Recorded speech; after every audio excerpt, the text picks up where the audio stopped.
From the first day we built Pinto, we measured it in our minds against the toughest competitor in the world, ourselves. We decided to invent the basic little economy car all over again. The car that would run and run and run and get lots of miles to the gallon and hardly ever see a repair shop. A car that would cost very little and would feel good on the road. The Ford Pinto was built 40 years after the Ford Model A, but we think it's got the same kind of toughness, dependability, and value, because deep down, it's the same basic idea. And when you get back to basics, you get back to Ford. Pinto, 2-door sedan or 3-door runabout at your Ford dealers.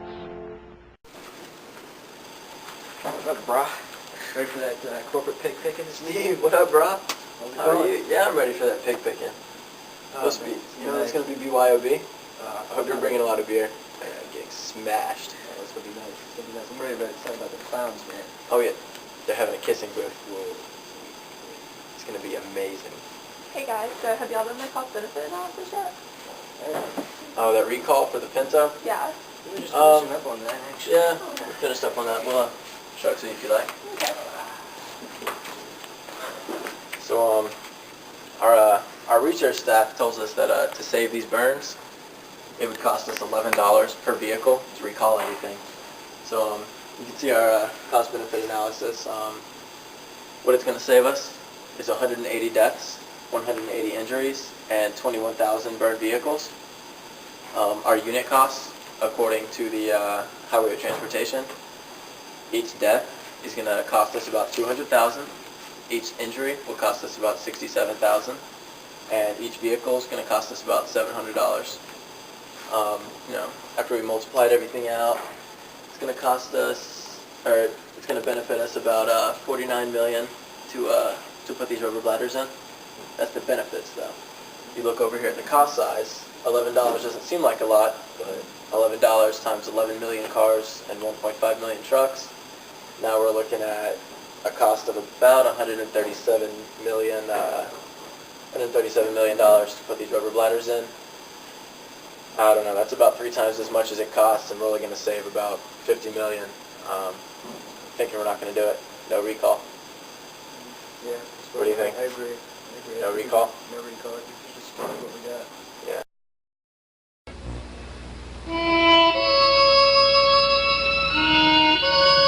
Meet the Pinto, just born.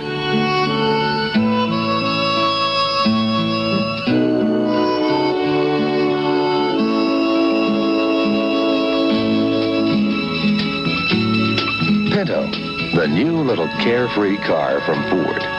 Priced like a small economy import, but you'd never know to look at it. It's averaged over 25 miles per gallon in simulated city and suburban driving. But it's frisky, with a wider stance than any little import, so you won't be pushed around by the wind. With high-backed bucket seats in front and comfortable room all around. And Pinto... Yeah. Alright, here's a scenario. There's a Ford Pinto driving in front of us. Say we're going between 25 and 30 miles an hour, as we are. We hit the back end of that car, their gas tank is in the rear. It goes into the rear axle, causing the gas to spill out. Sparks fly, the gas is ignited, everyone inside the car dies a burning death. And that's what happens when a Ford Pinto... Dude, I really like the new Pinto. It's pretty nice. Yeah, you like it? Yeah. It's pretty banging, man. I was pretty excited about getting it. Yeah. But did you hear about that shit on the news about that car accident where those people died? Oh yeah, I heard about that. Apparently it's like a flaw or something where if you get rear-ended, you know, there's going to be some kind of explosion or something. Yeah, I'm not really worried about it. I doubt it's going to happen to me. Plus, I think you got to hit like a certain amount of speed or something from behind. Yeah, 40 miles an hour. Yeah, no one's going to rear-end us. It's not going to be a big deal. I'm not worried about it. No, you shouldn't be. Oh, dude, what's going on with the Pinto? I don't know. It's like stalling out. It's not running. Dude, try gear shifting. Nothing. It's not doing anything. Might be a blown engine. We're going to have to get out and check it. Alright, stop it. We'll check. Alright. Oh, there's a car coming. Hey, get out of the... There's a car coming! Oh, shit! Oh.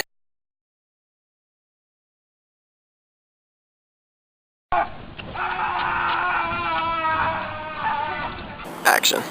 Alright, so this is a 2008 Ford Mustang. The gas tank is up front of the rear axle. Cars before the Ford Pinto, the gas tank was up here. But that cut into trunk space. So for the Ford Pinto, engineers moved the gas tank back here behind the rear axle. The problem with that is, on a rear-end collision, the gas tank is pushed into the rear axle, causing it to kind of combust and gas to go all over the place. When there's a metal-on-metal, sparks fly, the sparks ignite the gas, and then therefore anyone inside the car has the possibility of being ignited and having a painful fire death. Yeah, that's kind of it for why the gas tank's in the back. What are you doing in my car? Oh, sorry. Excuse you.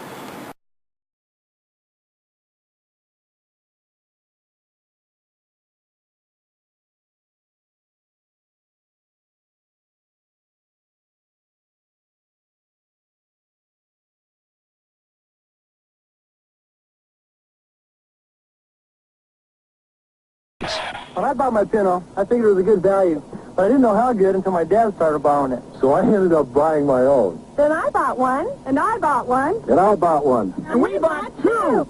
Join the Pinto family. This is the famous Pinto emblem that appeared in magazines and newspapers. This is the famous Pinto shape. But what made the Pinto truly infamous was the rear end. And that's where the fuel tank is located.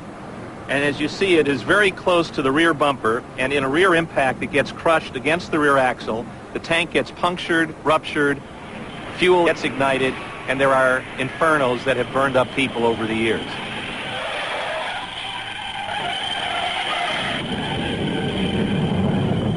Dozens of people were burnt in Pinto accidents, but the most notorious case was that of Richard Grimshaw versus Ford Motor Company in California. Richard Grimshaw was a young boy, and he was a passenger in a Pinto that was rear impacted, ironically enough, by another Ford. The car burst into flames, and Richard Grimshaw had his face melted, his body melted, his hands and fingers melted. It was a tragedy beyond belief. Byron Block set out to get evidence for the trial, examining burnt-out Pintos. But it was a document that he unearthed that was to be the most telling of all. A Ford letter setting out the case for doing nothing about the problem with the gas tank.